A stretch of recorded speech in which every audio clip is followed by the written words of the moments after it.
de importancia para la administración pública y privada, ¿no? Y hemos estado viendo ejemplos, estructuras, usos, recomendaciones, etcétera.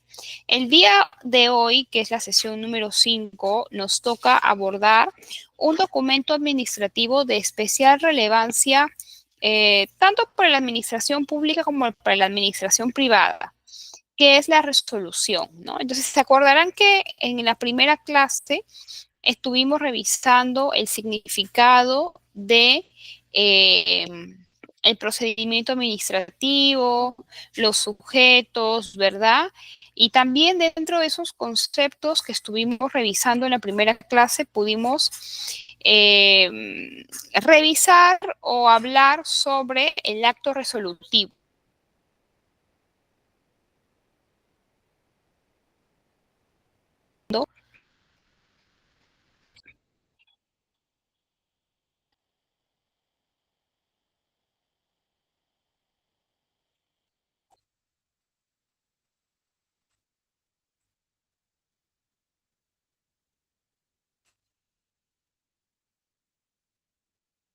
¿Qué entendemos por acto resolutivo?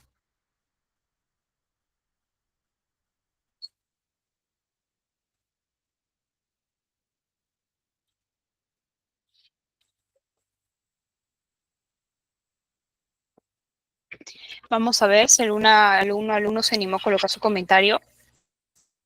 No tenemos nada en el chat. ¿Alguna idea, chicos? ¿Alguien estuvo en la sesión número 1? ¿Alguien puede confirmar si estuvo en la primera sesión? Entonces, para empezar, de repente no tenemos a nadie de la primera sesión y estoy haciendo una pregunta que no corresponde. ¿Alguien estuvo? Sí me escuchan, ¿verdad?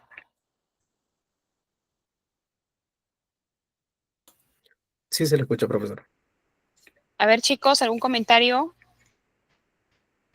Anthony dice, yo estuve en la anterior a esta, o sea, en la sesión 4. Nadie estuvo en la sesión 1, creo, ¿no? Ya, bueno, como creo que nadie estuvo, voy a comentar, aprovechar este espacio para hablar un poquito sobre esos conceptos y podamos estar todos eh, hablando del mismo idioma, ¿ok? Cuando nosotros estudiamos un curso relacionado a la administración, ya sea a documentos de la administración, a procesos administrativos, asistencia administrativa, tenemos que revisar los alcances de la Ley del Procedimiento Administrativo General. Entonces, la Ley del Procedimiento Administrativo General establece, entre otras importantes cosas, ciertos conceptos que nos van a permitir a nosotros tener una mejor idea y una forma más global de lo que estamos hablando cuando nos referimos, por ejemplo, a un procedimiento administrativo. ¿Qué es un procedimiento administrativo? Un procedimiento administrativo es un conjunto de actos o diligencias a través de la cual una persona natural o jurídica busca, ¿no? Obtener algún derecho o la aplicación de una solicitud o el reclamo de una situación. En resumen, busca conseguir algo a su favor, porque es de justicia, porque es de derecho, etcétera, por las razones que en su momento sean explicadas y fundamentadas, pero cuando yo necesito que se me otorgue algo, algún derecho, inicio una serie de procedimientos, una serie de pasos para poder obtenerlo, ¿correcto? Entonces, en ese orden de ideas, en el procedimiento administrativo participan dos partes. La primera parte va a ser el administrado, que puede ser tú, puedo ser yo, puede ser cualquier persona que inicie el procedimiento. ¿Por qué lo inicia? Bueno, porque tiene un interés, ¿verdad? O de repente porque tiene una necesidad. Cuando en la normativa peruana, como Estado de Derecho, cuando un ciudadano o una persona necesita conseguir algo en el sentido del otorgamiento de un derecho, del reclamo ante un procedimiento injusto, tiene que seguir un procedimiento. ¿Por qué? Porque existe una norma que lo regula, ¿verdad? Entonces tú pides algo correcto, pero tienes que allanarte, tienes que seguir todo el procedimiento considerando los requisitos y considerando los plazos. Entonces el administrado viene a ser la persona natural o jurídica que inicia el procedimiento. ¿Y ante quién inicia el procedimiento? Lo hace ante una autoridad administrativa, ¿no? Va a depender del tipo de documento o del tipo de procedimiento que tú estés iniciando, ¿verdad? Puede ser un procedimiento civil, un procedimiento contencioso administrativo, puede ser un procedimiento ante una institución privada, etcétera, etcétera. Entonces, la autoridad administrativa cumple un rol dentro del procedimiento administrativo. ¿Cuál es ese rol? Es el rol de analizar, de tomar una decisión, ¿no? Básicamente de analizar, evaluar y tomar una decisión, ¿correcto? Entonces la autoridad administrativa va a ser aquella que va a determinar si aquello que tú estás solicitando te corresponde de forma total, de forma parcial o simplemente no te corresponde. ¿Correcto? Y ahorita vamos a llegar, después de haber hecho esa pequeña antesala, a lo que estábamos conversando hace un rato, ¿no? ¿Qué es un acto resolutivo? Un acto resolutivo es la etapa final de un procedimiento que tiene una serie de pasos, pero que como todo procedimiento tiene un inicio y tiene un final, ¿verdad? No todos los procedimientos administrativos son iguales en tiempo, en instancias, en plazos, ¿no? Todos tienen su particularidad dependiendo, como les dije, del tipo de procedimiento que se inicie. Pero bueno, entendiendo que un acto administrativo es aquella fase final de un procedimiento en el que se determina la decisión de tu petición, de tu necesidad. Si es favorable, si es desfavorable, si es favorable parcialmente o si es desfavorable totalmente, ¿no? Entonces, ese acto resolutivo que es una decisión, básicamente una decisión, se hace por escrito, se te comunica, se hace pública, se notifica por escrito, ¿verdad? ¿A través de qué documento se realiza? A través de un documento que solemos conocer como la resolución. ¿Qué es lo que vamos a estudiar el día de hoy? ¿Correcto? ¿Hasta acá alguien tiene alguna pregunta? ¿Quedó claro lo que quise transmitir? Chicos, a ver, ¿alguna duda, alguna consulta en el chat? ¿O todo bien? ¿Se entendió? ¿Sí? Gracias, Camila. Bueno, entonces seguimos. La resolución. La resolución es un documento administrativo que recoge las decisiones del órgano competente que pone fin a un procedimiento administrativo resolviendo todas las cuestiones que tú has planteado al inicio de tu procedimiento. La resolución marca un hito de culminación dentro de tu procedimiento administrativo, ¿no?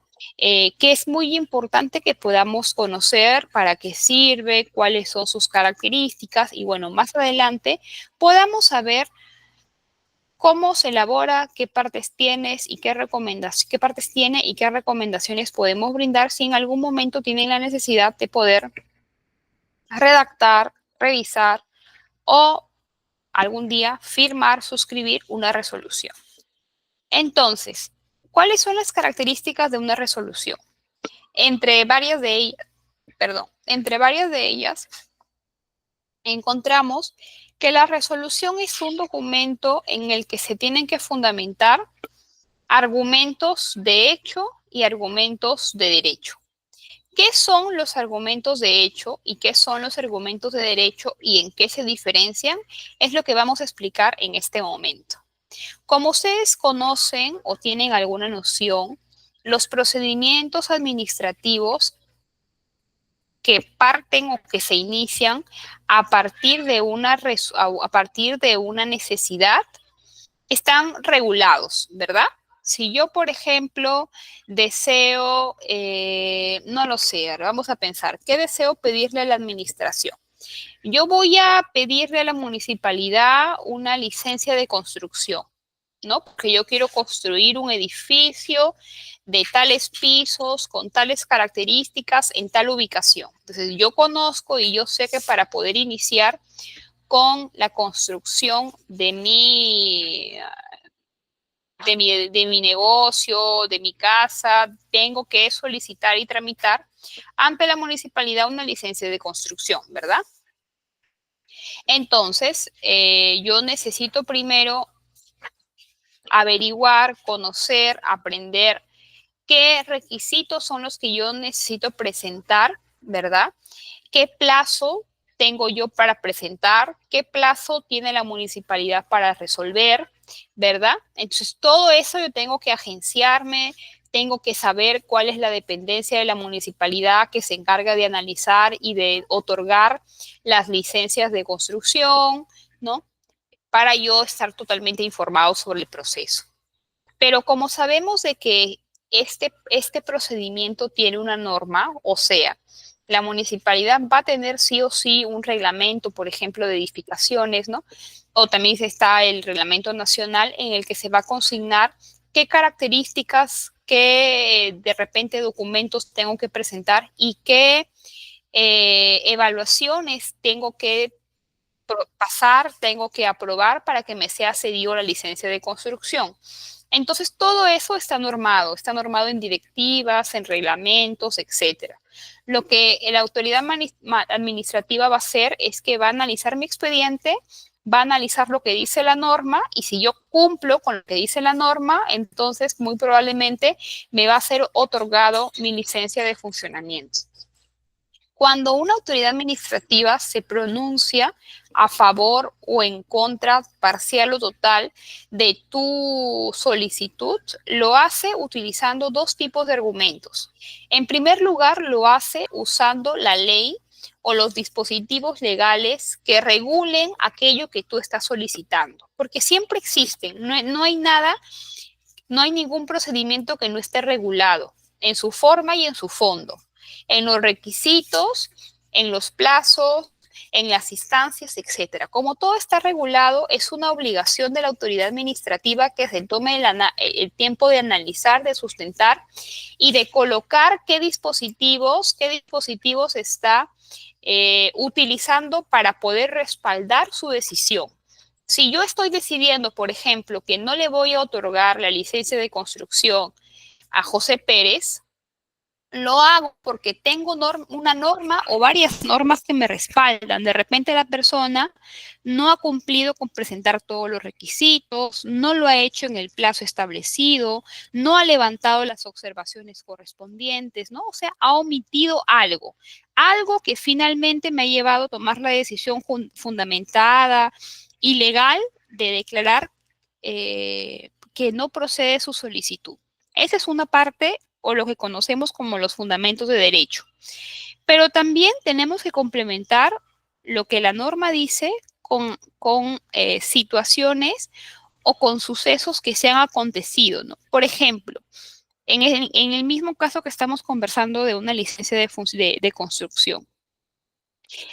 Normalmente en un procedimiento administrativo de este tipo, ¿no? Suelen hacerse visitas de campo o suele hacerse algún tipo de actividad que implique,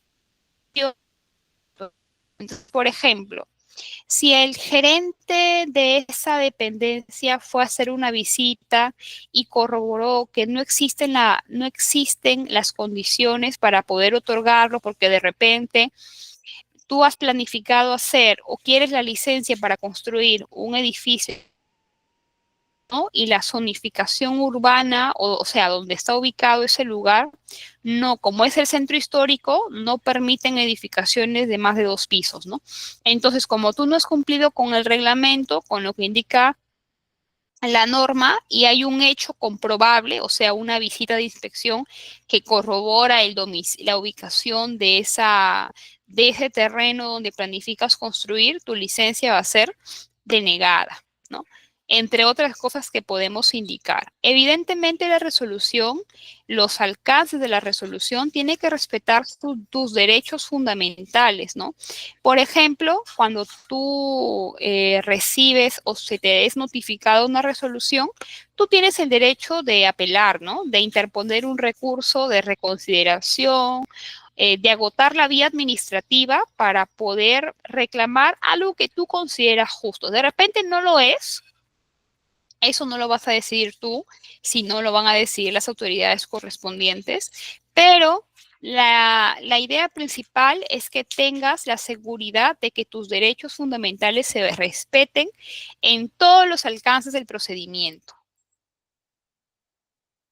Ok, entonces vamos a empezar a analizar, estimados alumnos, el ejemplo de una resolución para que podamos saber qué partes tiene, cómo se elabora y qué recomendaciones podemos brindar si en algún momento tienen la necesidad, obligación o pendiente de realizarlo. Vamos a ver dónde dice, un momentito, para poder abrir el documento. Aquí está.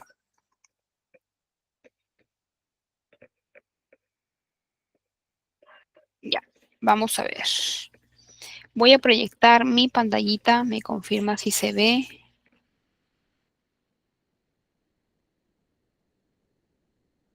¿Sí se ve, chicos? ¿Me confirma si se ve?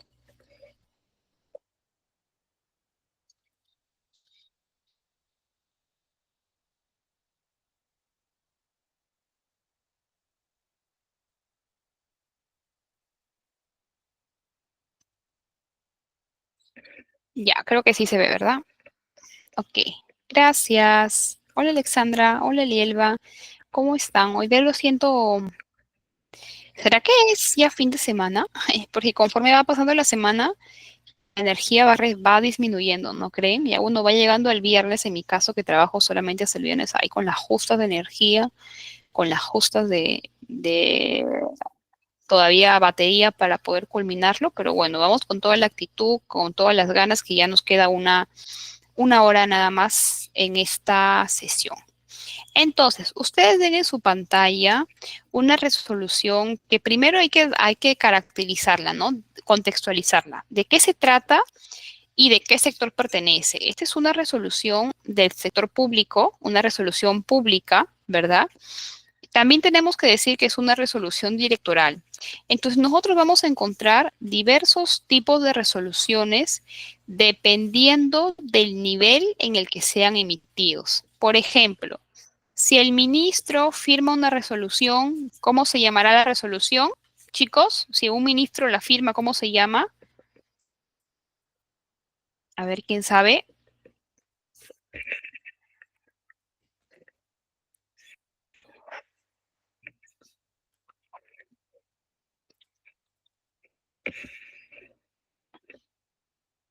Mm, excelente, Claudia, excelente, Camila, excelente, chicos.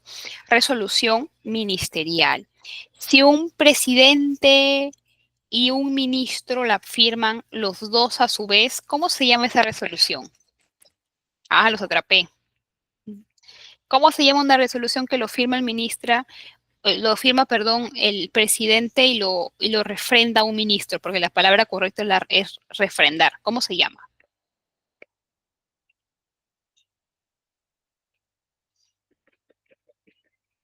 Sí, Claudia, excelente. Por ejemplo, si un jefe firma una resolución, ¿cómo se llama? Resolución jefatural, ¿verdad? Si un alcalde firma una resolución, ¿cómo se llama la resolución? ¿Cuál es el título de la resolución? Si un alcalde lo firma, ¿cómo se llama la resolución?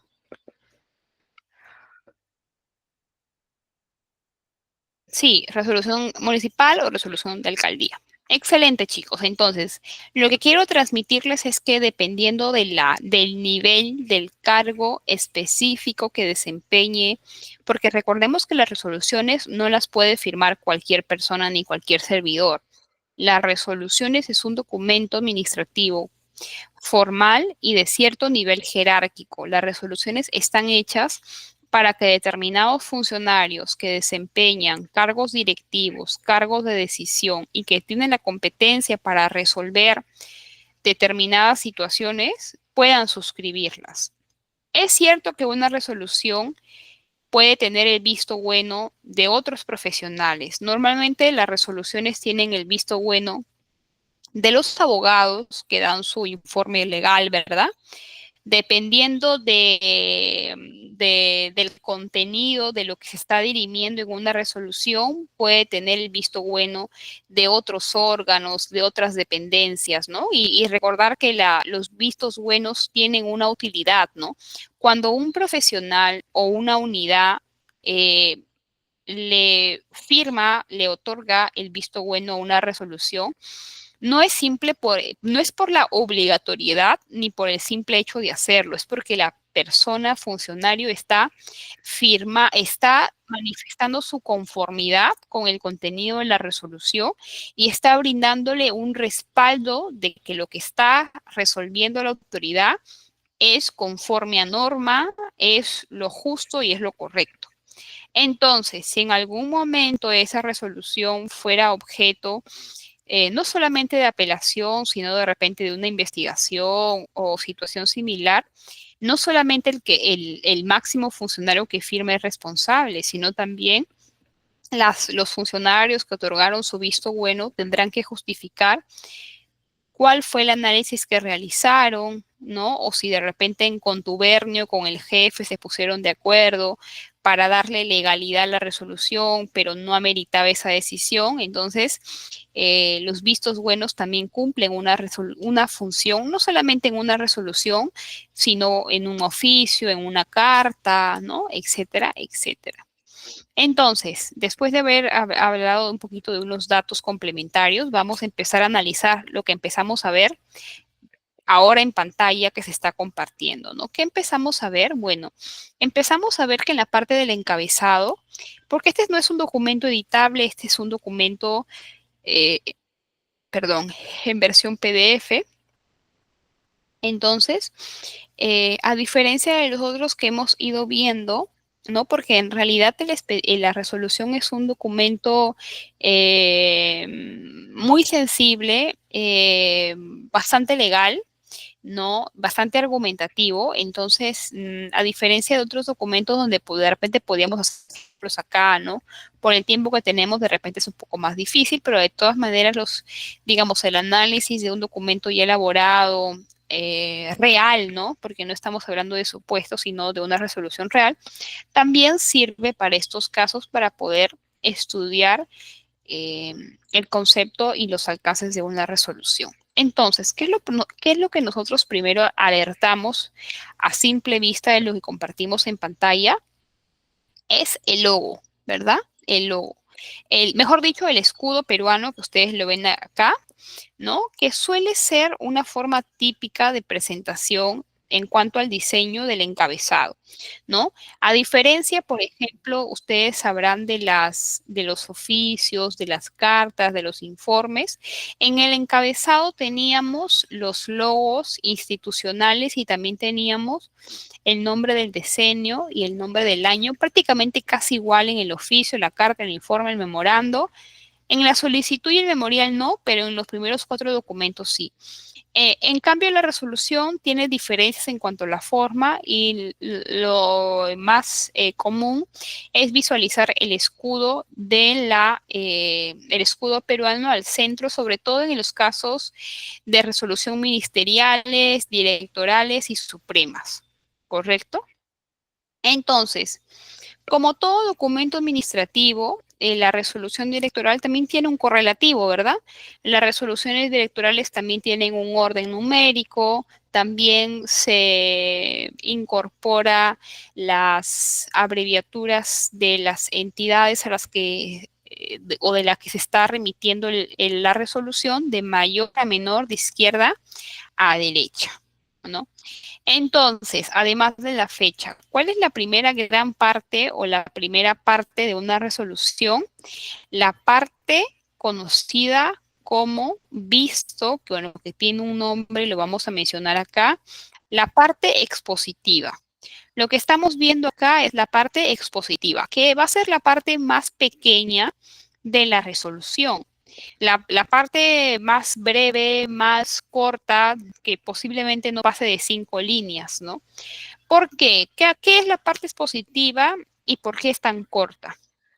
La parte expositiva es la indicación o la descripción de la información relativa al caso.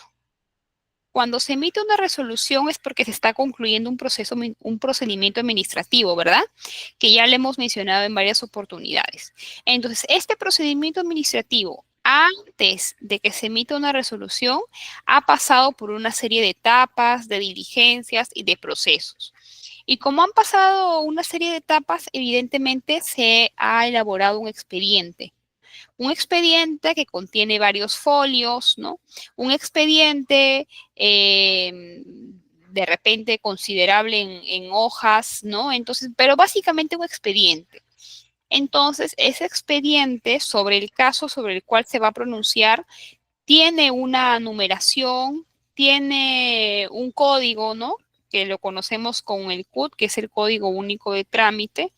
Entonces, lo que hacemos en la parte expositiva es describir qué caso es el que se ha estudiado.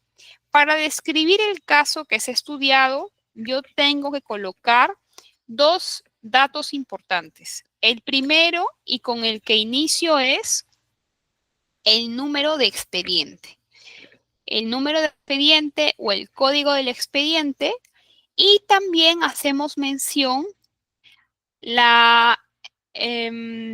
administrado y la autoridad administrativa, ¿no? Que ha sido tramitado ante tal entidad por tal administrado. En este caso es una empresa que se llama Lumina Cooper Sack.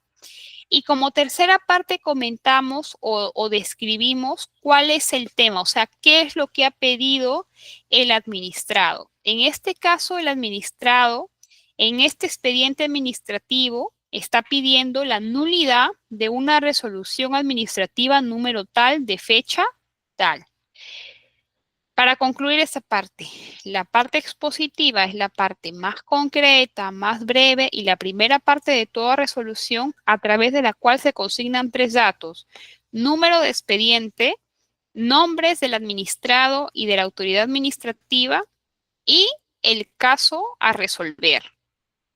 Por ejemplo, sobre autorización para uso de agua, sobre nulidad de una resolución administrativa, sobre solicitud para el otorgamiento de una pensión, sobre recurso de reconsideración. Tenemos que indicar qué es lo que se está, cuál es la materia, cuál es el objeto, cuál es el pedido, el requerimiento que ha iniciado el procedimiento administrativo. Creo que hasta ahí está claro, ¿verdad? Siempre vamos a colocar digamos, a diferenciar las partes de la resolución, iniciando con estas palabras en mayúscula, en negrita, con dos puntos aparte. Siempre se van a separar de esta manera, ¿ok? Entonces, en la segunda parte tenemos lo que conocemos como la parte considerativa.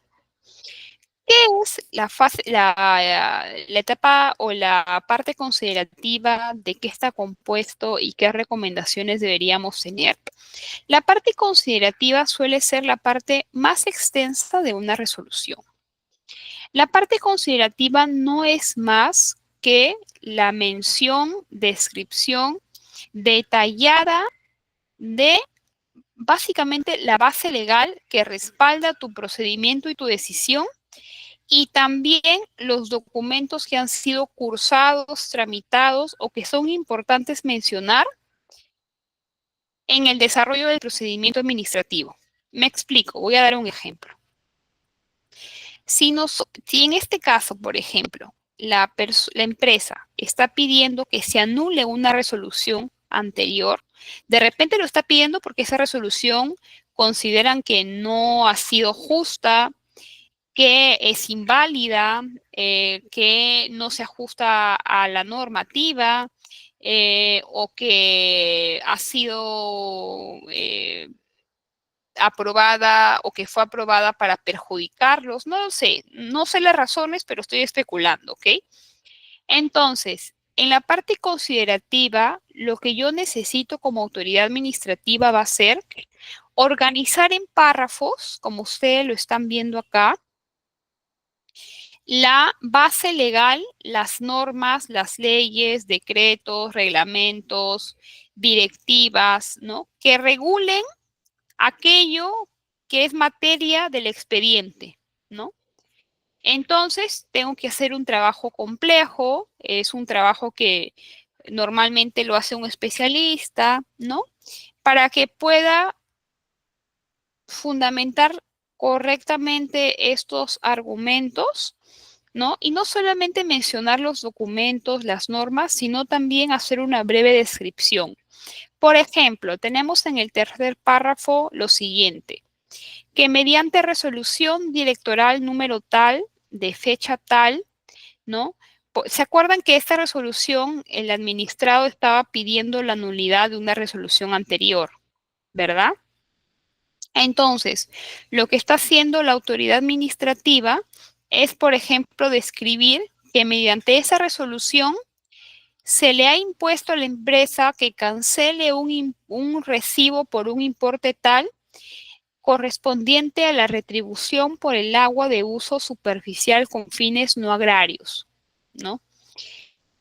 Entonces, la parte considerativa, estimados alumnos, se organiza mediante párrafos. Siempre empiezan con la palabra que, ¿no? Que visto el expediente tal, que analizado el reglamento tal, que he observado la directiva tal, que he escuchado a las partes, ¿no? Siempre empieza de esa manera. Ustedes ven en su parte izquierda de la pantalla los vistos buenos. Por ejemplo, acá existe el visto bueno de un ingeniero que es director de una autoridad administrativa, del asesor legal, y también tenemos el visto bueno, de un ingeniero, pero no dicen qué cargo tiene. Hay que tener muchísimo cuidado, y vean la parte de las recomendaciones, con revisar siempre los alcances de la parte considerativa, ¿ok? Porque básicamente la parte considerativa es la que le va a dar el soporte legal, la legalidad a tu decisión. Cuando tú eres algún día, si lo permite su carrera, su esfuerzo y el destino, ejercen algún cargo directivo de responsabilidad, tienen que tomar mucha precaución y cautela respecto a lo que están firmando, ¿no? Por muy cotidiano, rutinario que pueda ser el procedimiento, nunca se firma por firmar, nunca se firma sin leer y nunca se firma o se presta la firma, ¿no? No aconsejo que hagan eso nunca porque pueden haber hechos, excesos de confianza que pueden ocasionarte procesos posteriores, ¿no? Entonces, cuando seamos realistas, ¿no? La autoridad, vamos a decir un ministro tendrá tiempo de sentarse para elaborar una resolución desde cero. No, ¿cierto? Tiene un equipo de profesionales que lo hacen. ¿Un director tendrá el tiempo de sentarse a elaborar una resolución? No. Siempre la proyección de una resolución siempre está a cargo de un personal técnico que no ejerce ese cargo, ¿no? Sino que está contratado justamente para aliviar la carga procesal, la carga laboral, por ejemplo, a través de la elaboración de estos documentos. Entonces, por más de que el abogado emita un informe indicando que está conforme eh, todos los alcances de esta resolución, de todas maneras siempre hay que tomarse el tiempo para poder revisarlo, para poder corregirlo en forma y en fondo. Nunca confiarse porque han habido tantos casos así que si supieran pensarían que son más de los que parecen ser. Y bueno, como tercera parte tenemos la parte resolutiva. La parte resolutiva es la parte más importante y la más leída de todas las resoluciones. Normalmente las personas, como estas resoluciones son públicas, las personas pues no se toman el tiempo de leer la parte considerativa, ¿no? La parte expositiva de repente, pero usualmente a las personas les interesa más conocer la decisión, ¿no? Después de repente pueden analizar legalmente si estuvo correcto o incorrecto lo que se está exponiendo en la parte considerativa, pero lo que las personas siempre van a ver es la parte resolutiva y específicamente el artículo número 1, ¿no? El artículo primero siempre va a ser en la cual se dé la decisión. Los artículos segundo y tercero van a cumplir otra función, van a disponer otra cosa, tienen otro rol, pero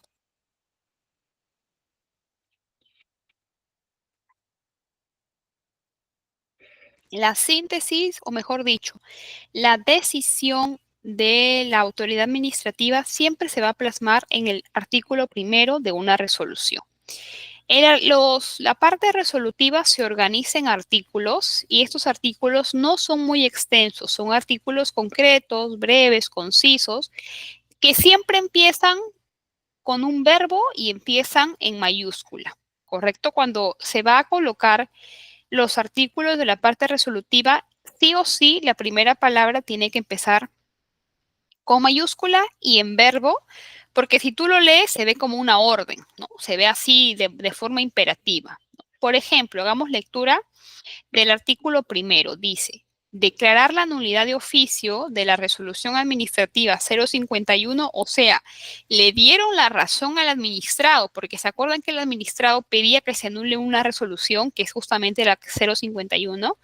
El director de ese momento le da la razón al administrado y dispone declarar la nulidad de oficio de la resolución tal, que básicamente es la decisión en resumen, ¿no? El artículo segundo dice disponer que se tomen las acciones a que hubiera lugar conforme lo establecido en la Ley del Procedimiento Administrativo General para hacer efectiva la responsabilidad del emisor del acto inválido. Y aquí es justo donde me quiero colocar o quiero expandirme un poco. Responsabilidad del emisor del acto inválido. ¿Qué es lo que pasa si tú suscribes una resolución y tiempo después, años después, se demuestra que esa resolución o esa decisión o el sentido de tu decisión fue incorrecta por varias razones? De repente, en la parte considerativa, has consignado leyes que ya estaban derogadas, que no estaban vigentes o que no correspondían para el análisis del caso, ¿no? O imagínense que digo imagínense porque no estoy afirmando, estoy suponiendo, que el que firmó la resolución administrativa se puso de acuerdo con el administrado para darle la razón cuando no le correspondía, ¿no? Entonces, cuando tú le das la razón cuando no le correspondía, tienes que buscar, inventar de donde sea para que tenga sentido, para que tenga lógica tu decisión, ¿no? Pero de repente eso lo puedes hacer en un momento determinado, ¿no?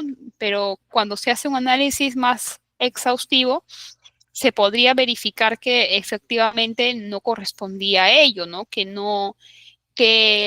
la parte considerativa no estaba bien fundamentada o que de repente ese procedimiento fue nulo porque no cumpliste con los plazos, porque se generó algún tipo de vicio que declaró la nulidad del proceso, pero a pesar de eso, tú seguiste adelante de repente por intereses propios o no sé, por infinidad de motivos y cometiste un error. Entonces, no es que simplemente se anula y no pasó nada, ¿no? Tú no tienes ninguna responsabilidad. Eso no es correcto.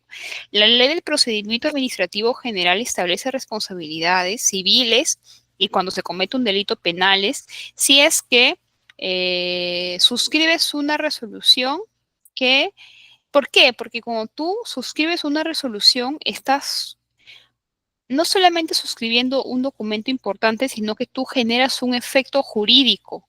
Tú le das algo, le quitas algo a alguien y puedes afectar sus derechos, su negocio, su rentabilidad, etcétera, etcétera. O sea, genera consecuencias. Entonces, si esa decisión no fue la correcta, no fue la que correspondía, dependiendo de la gravedad del caso en particular, podría ser objeto de una sanción administrativa o penal en caso que corresponda.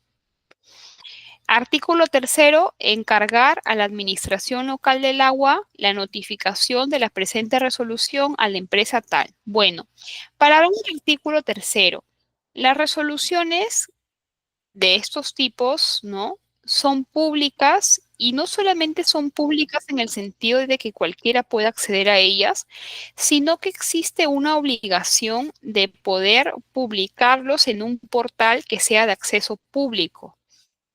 Es decir, las entidades públicas tienen una página institucional, redes sociales, pero básicamente una página web oficial, ¿no? Entonces, si ustedes buscan, siempre van a encontrar la parte en donde se adjuntan, se anexan las resoluciones que emite la entidad para conocimiento no solamente de las partes, sino de todos aquellos que tengan algún interés en conocer la decisión.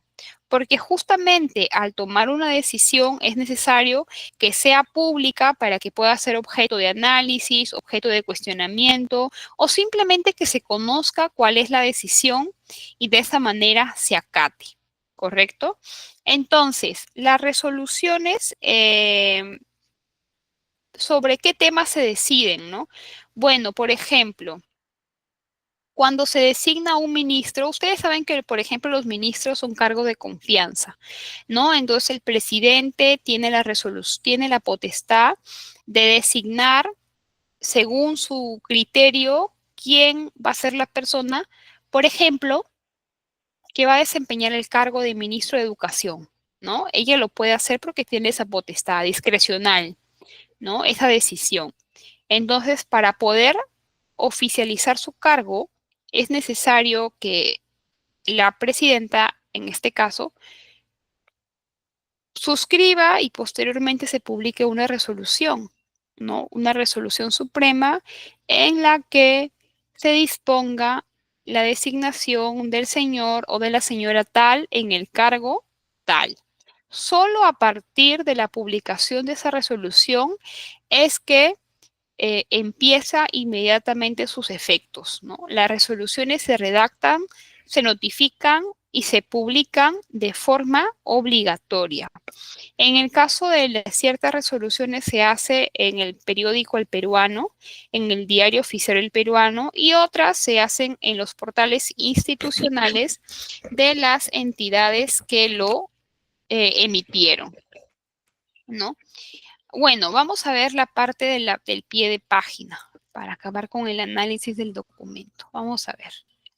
Bueno, evidentemente tiene la firma y la posfirma de la autoridad administrativa, en este caso del director de la Autoridad Nacional de Agua, su firma y su sello a la izquierda, ¿no? Acá podemos ver la firma física, pero también se puede realizar con la firma digital.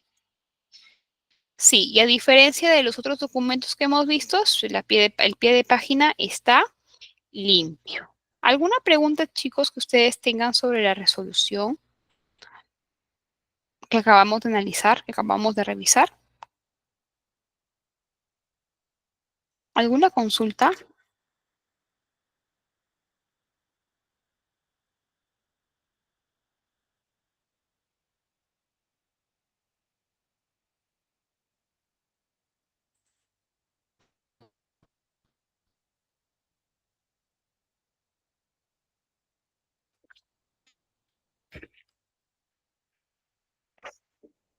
Mm.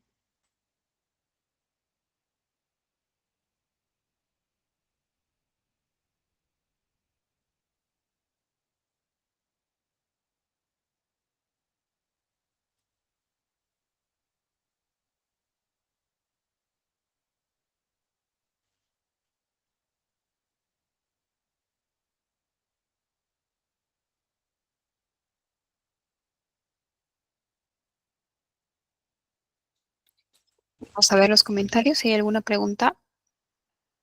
Todo claro, ¿verdad? Bueno, entonces, como todo está claro, vamos a aprovechar estos minutos y como veo que hay algunos participantes, alumnos que no han tenido la oportunidad de poder estar en todas nuestras clases, vamos a aprovechar esta media hora para hacer un review de los documentos que hemos estado viendo durante las últimas clases. Yo no sé si ya dieron su evaluación, pero si no lo han hecho, los invito a hacerla. Creo que va a estar programado al finalizar la clase. No lo tengo tan claro, ¿no? Porque es muy importante no solamente que participemos en el curso, sino también que rindamos la evaluación correspondiente, ¿verdad? Para con esa finalidad poder certificarse y poder tener un documento que acredite su participación en el curso y que eventualmente les pueda servir, les pueda tener alguna utilidad para diferentes temas académicos, laborales o proyectos que tengan en el futuro. ¿Les parece? ¿Están de acuerdo? ¿Están de acuerdo?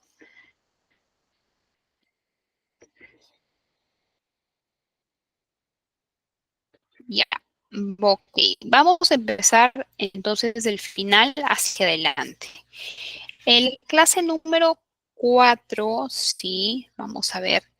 Ah, el tema que vimos la semana pasada, perdón, el martes fue el informe y el memorando, ¿no? Ok, entonces vamos a proyectar rápidamente el informe y el memorando para que lo podamos repasar, pero así no con el detalle que lo hemos hecho en la clase, sino de una forma más general, pero de todas maneras.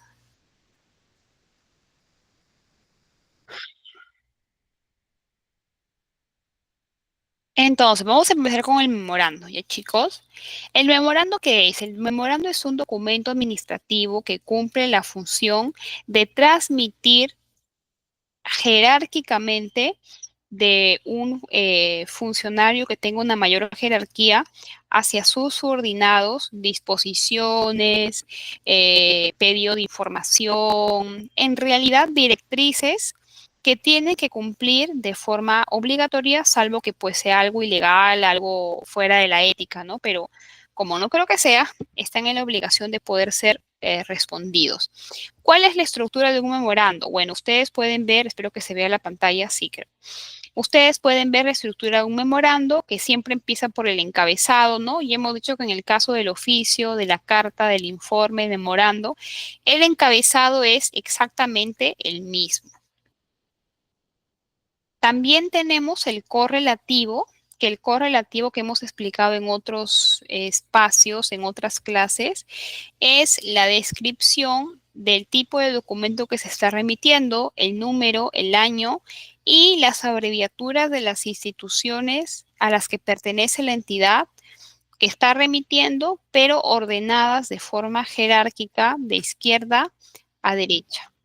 Ya hemos conversado en una anterior oportunidad que estas abreviaturas, en el caso del sector público, son abreviaturas que están oficializadas, que están institucionalizadas de una forma particular. Entonces nosotros no podemos modificarlas, simplemente tenemos que ponerlas como son, ¿no? Como están aprobadas.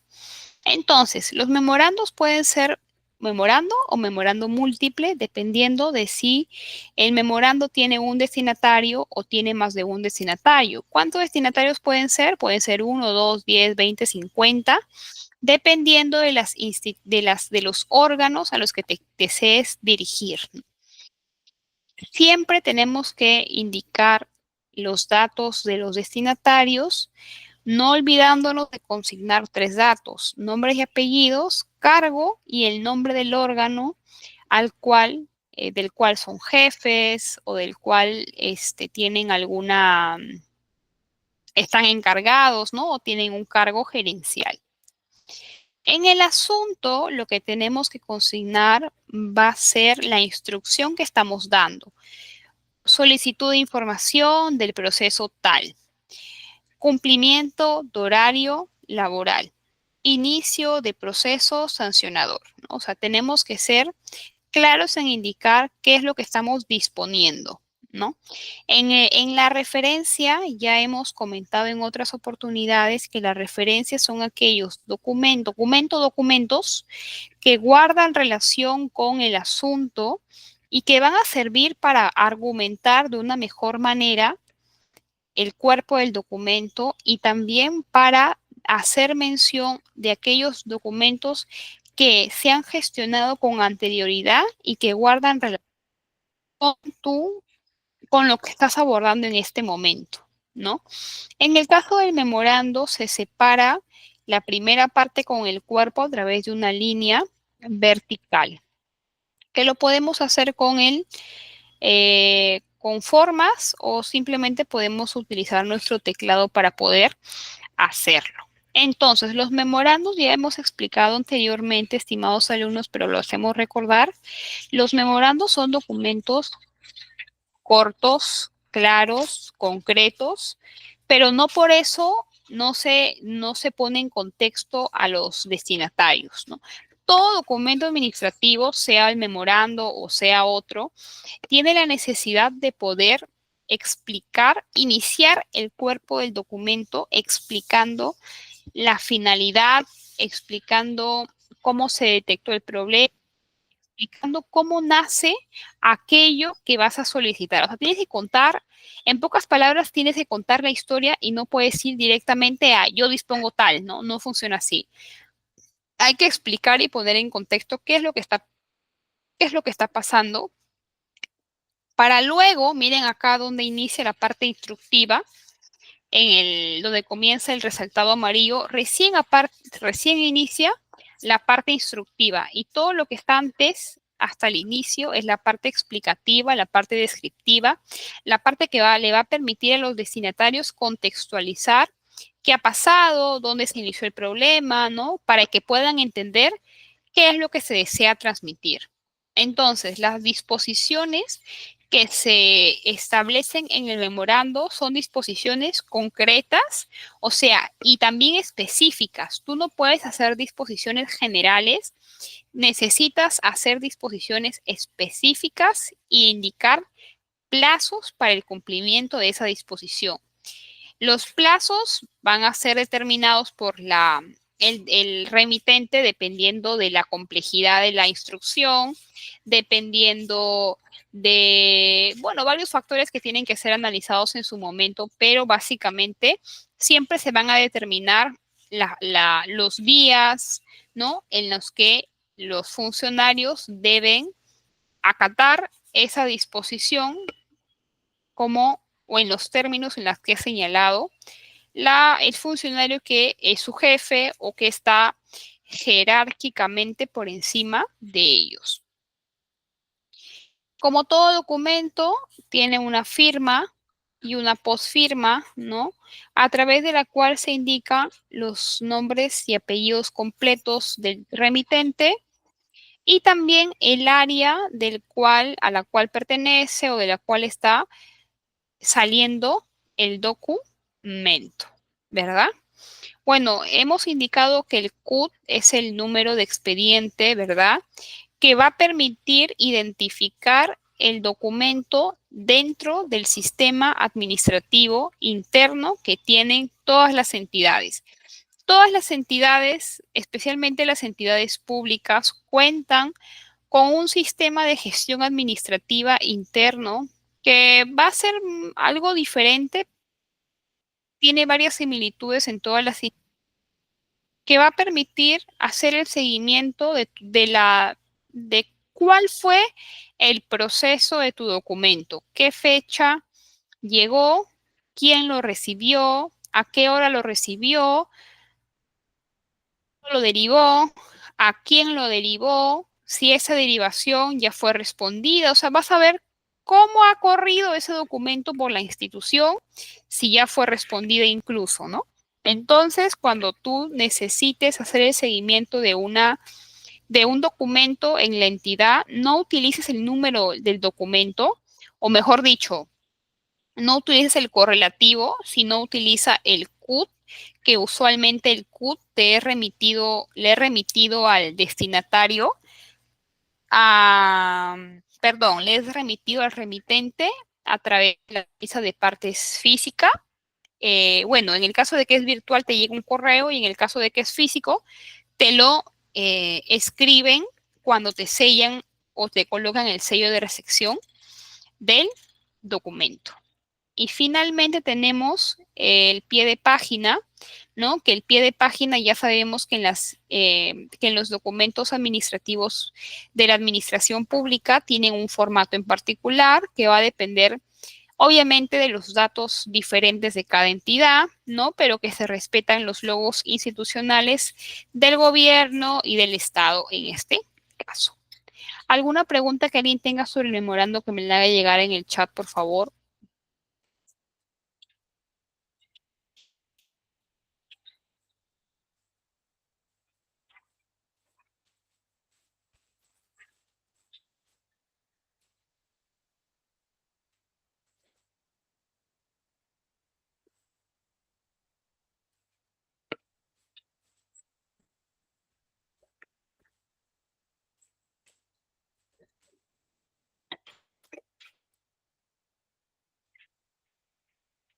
Chicos, ¿quién me confirma si todo bien, si he sido clara? ¿Alguna pregunta?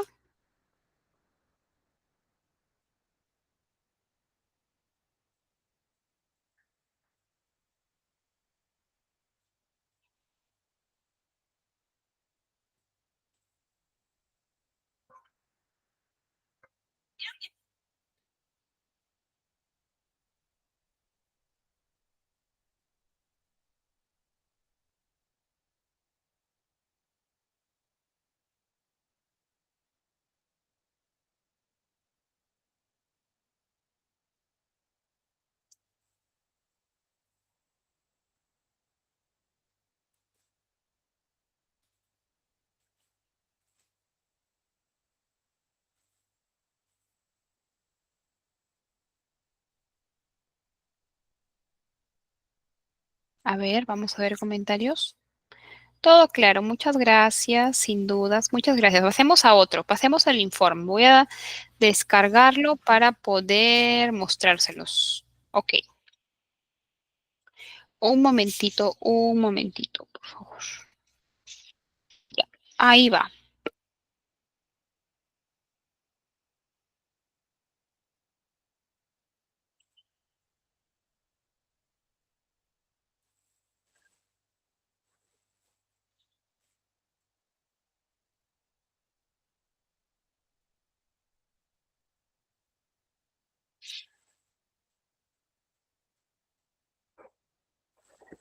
Vamos a compartir la pantalla.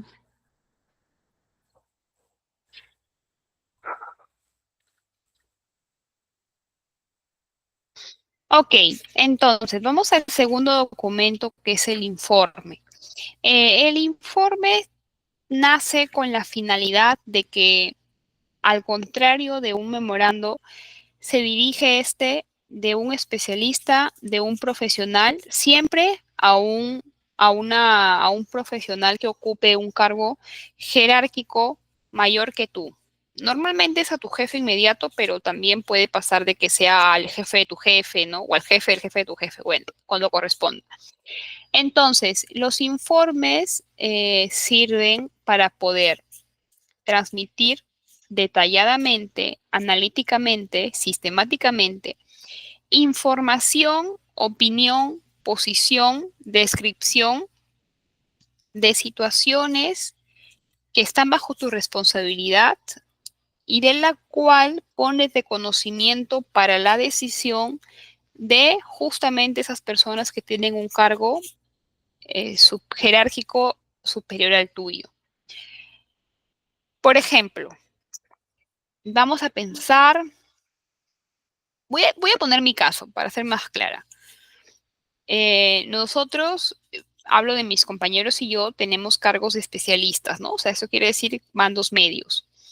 Pero nosotros no tomamos decisiones, o sea, podemos tomar decisiones, digamos, de nuestro día a día, pero hay otras decisiones trascendentales en las que necesitamos pedir instrucción o que simplemente no nos corresponde tomarlas, ¿correcto?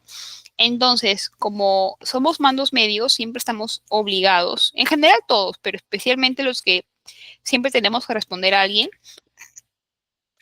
de aquellas situaciones que bajo nuestra responsabilidad se han suscitado de una determinada manera o ha pasado algo en particular que necesita ser informado porque puede afectar tu trabajo, el trabajo de otros o los alcances del lugar donde tú estás trabajando.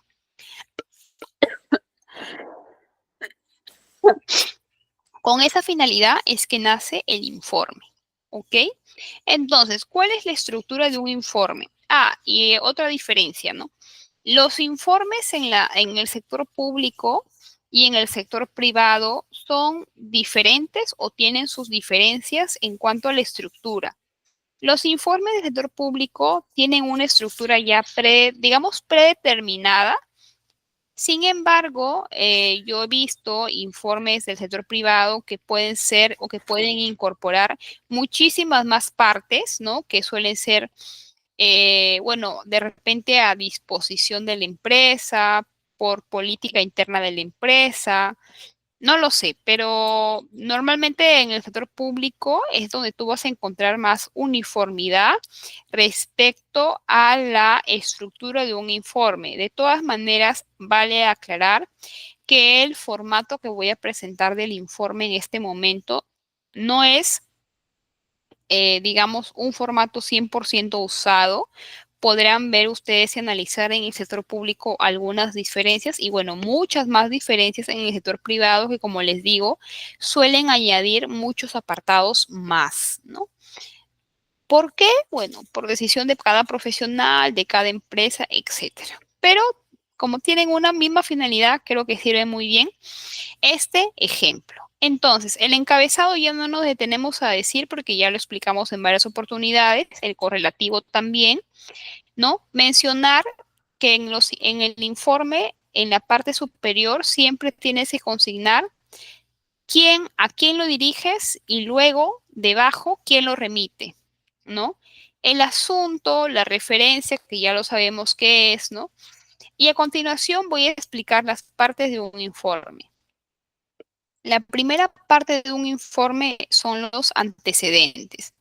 ¿Qué son los antecedentes? Son aquellos hechos, aquellos documentos que se han gestado, remitido, documentado antes o durante el proceso sobre el cual estás opinando, que han originado el proceso.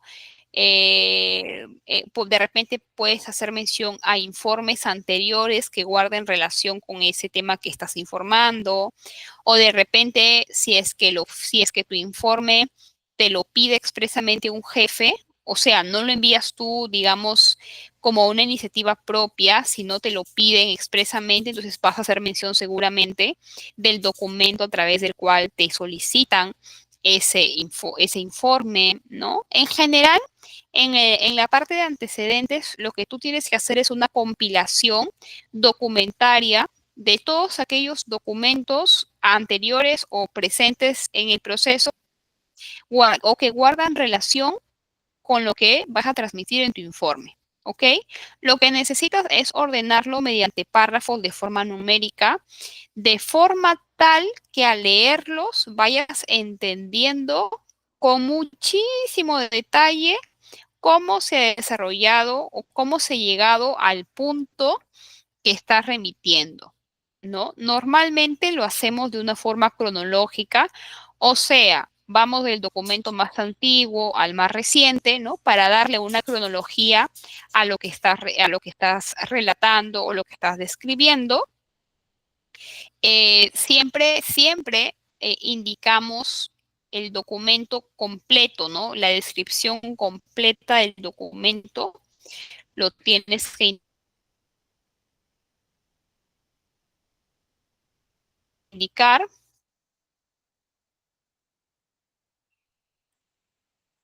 Y bueno, la parte de antecedentes no es la parte que suele ser más atractiva, pero resulta necesaria para poder ordenarnos, si queremos decirlo así. Luego tenemos la segunda parte de un informe, que es el análisis, en donde ya vas a... yo me atrevería a decir que es probablemente la parte más importante de un informe. ¿Por qué, licenciada? Porque el análisis va a ser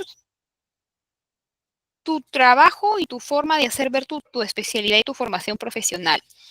Los análisis van a ser diferentes dependiendo de la materia del informe. Un abogado hará un análisis legal, yo haré un análisis social, un arquitecto hará un análisis, no sé, de su especialidad, un ingeniero hará un análisis de su especialidad, un contador hará un análisis contable, o sea, la forma del análisis o el desarrollo del análisis va a depender de la materia del informe y de tu especialidad profesional, ¿verdad? Porque los abogados pues trabajan con leyes, yo como social trabajo con personas, ¿no? Los arquitectos trabajan con proyectos, entonces no podemos hacer semejanzas con cosas tan distintas.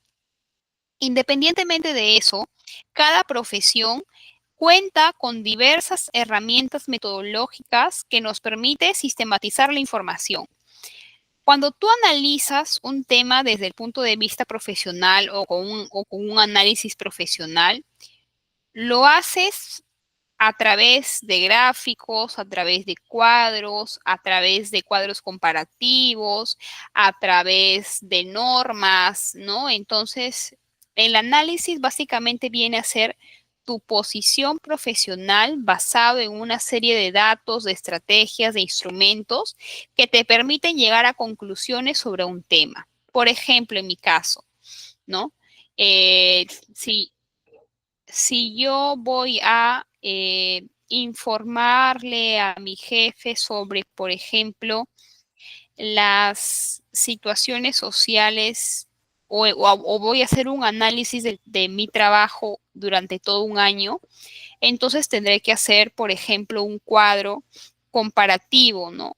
En el cual establezca las diferencias entre el año 2023, el año 2024, o voy a hacer una matriz de categorización de situaciones. O sea, voy a usar instrumentos de mi profesión para poder analizar a detalle la información que yo tengo de forma tal de que que mi jefe lo pueda comprender y pueda tomar decisiones, porque recordemos que los informes nacen con la idea no solamente de transmitir, de poner de conocimiento, de manifestar una postura profesional, sino también de permitir que otra persona tome las decisiones más digamos, que correspondan más, que sean las más efectivas para darle solución a un problema, ¿no? Como todo análisis tiene un inicio y tiene un final, indefectiblemente en algún momento como profesional llegarás a arribar a una serie de conclusiones, ¿no? ¿Qué son las conclusiones? Las conclusiones no son más que las ideas centrales de todo tu análisis, ¿no? ¿A qué puedes concluir tú después de haber realizado un análisis? Complementariamente a eso, es importante siempre terminar un informe indicando tus recomendaciones. Las recomendaciones no son necesariamente, digamos, decisiones, porque de repente no está en tu capacidad hacerlo, no está en tu potestad hacerlo, pero sí le van a permitir al remitente poder, al destinatario, perdón, poder conocer después de tu análisis cuál es o qué crees que debería implementarse, qué cambios deben hacerse. De repente se debe contratar más personal, se debe pedir la opinión de asesoría legal, se debe derivar el documento a tal área, ¿no? Se debe corregir cierto documento. Entonces, lo que tú recomiendes tiene que ser colocado también en orden numérico, ¿no? Para generar pues esta imagen, ¿no? Esta parte importante dentro del informe que estás transmitiendo, no solamente cómo está el problema, en qué situación está el problema, sino qué recomiendas tú para poder solucionarlo. ¿Hasta acá alguna pregunta, estimados, del informe?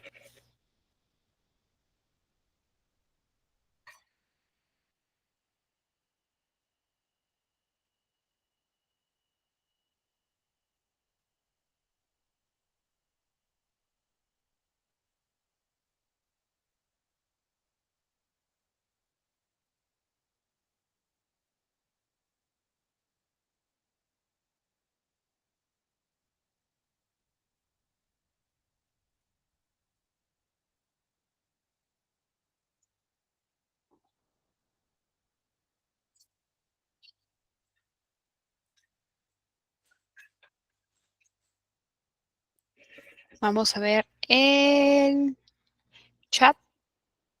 ¿Alguna pregunta, chicos, para pasar al último documento?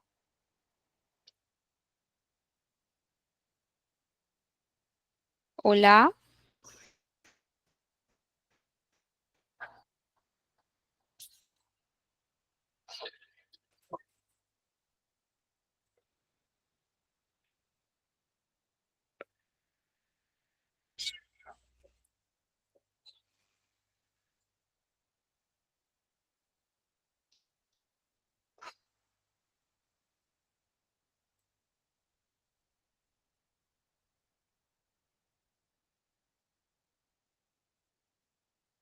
Ya, ok, vamos a empezar con el último documento. Gracias, qué bueno que estamos entendiendo. Vamos a proyectar el último documento, que es el documento probablemente que sea de más interés para ustedes, que es el oficio. A ver, vamos a ver. Y tengo un ejemplo por acá, un ejemplo real. A ver, a ver. Vamos a buscar primero, a ver, un ratito. Ya. ¿Dónde estaba el oficio que siempre proyectaba? A ver, déjame ver. Ya, por acá lo tenemos. El oficio, el oficio. El tan querido y estimado oficio. Hemos explicado en la segunda clase de que el oficio es un documento a través del cual, bueno, es un documento formal, es un documento que permite, ¿verdad?, poder transmitir entre entidades o dentro de las dependencias de una misma entidad información, solicitud de información, poner de conocimiento ciertos hechos, pero que los mismos son remitidos y respondidos por personas, funcionarios de cierto rango, ¿verdad? Entonces, en el caso del encabezado se está respetando lo mismo, ya lo sabemos, ¿no? En el caso de, bueno, la estructura de la fecha también, ¿verdad? En este caso tenemos el ejemplo de un oficio múltiple, ¿no? Un oficio múltiple que pueden, en este caso, está dirigido a varios alcaldes de varias municipalidades. Y el asunto del oficio va a ser la invitación a un taller, ¿no?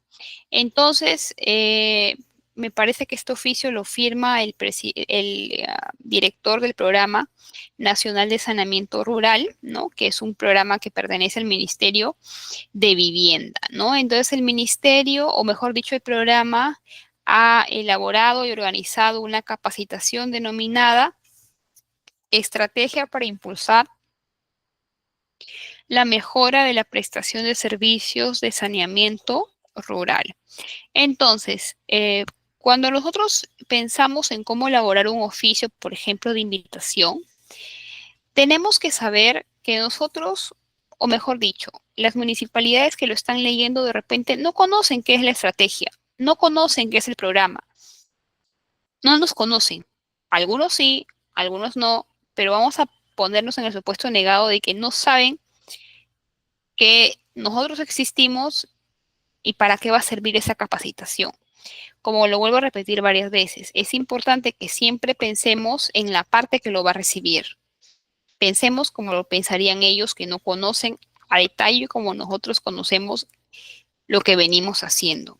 En ese sentido, es muy importante que dediquemos por lo menos los 2 primeros párrafos a poder explicar quiénes somos, qué hacemos como programa y por qué o en el marco de qué actividad hemos creído conveniente incorporar un taller de capacitación.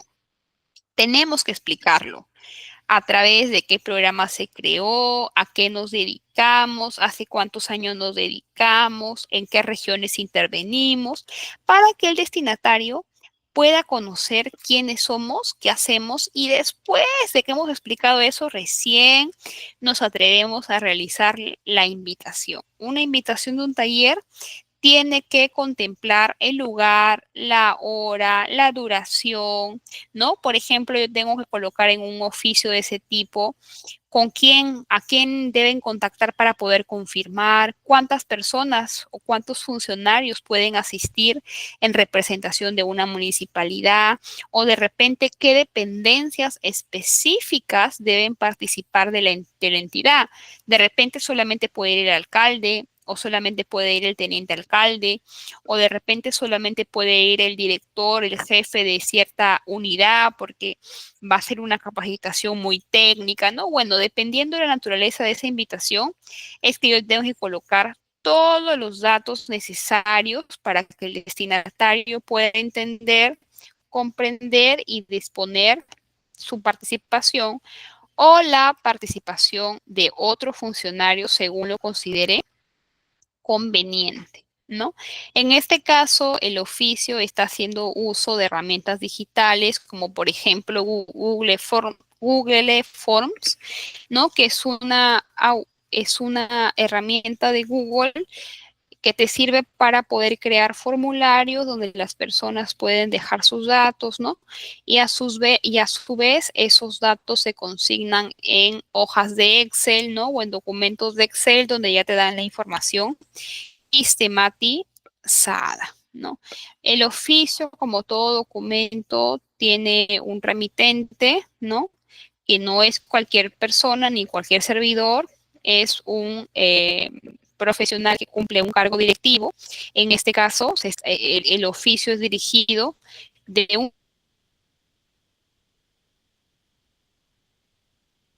un director hacia el alcalde, ¿no? El director tiene un cargo jerárquico y el alcalde también lo tiene. Entonces ahí se respeta.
Disculpen, se me fue el internet, no sé si me llegó a escuchar la última parte y también que me despedí invitándolos el día sábado a participar en la última clase. Disculpen más bien por esa desconexión. ¿Quién me confirme en el chat, chicos, por favor? Tuve un problemita técnico por acá. Sí, bueno chicos, gracias. Que estén bien, que pasen un bonito y productivo viernes. Nos vemos. Muchas gracias, profesora Ana, por la sesión brindada el día de hoy. Entonces nos estaremos reencontrando en nuestra siguiente sesión, que sería el día viernes. Y estimados participantes, por favor, no retirarse de la sala porque, como les habíamos comentado el día de hoy, tenemos un sorteo de una media beca. Así es que para que puedan participar, solamente les voy a solicitar que puedan escribir sus nombres y apellidos en el chat de esta reunión, ¿no? Así es que, por favor, voy a dar un minutito para que puedan escribir sus nombres y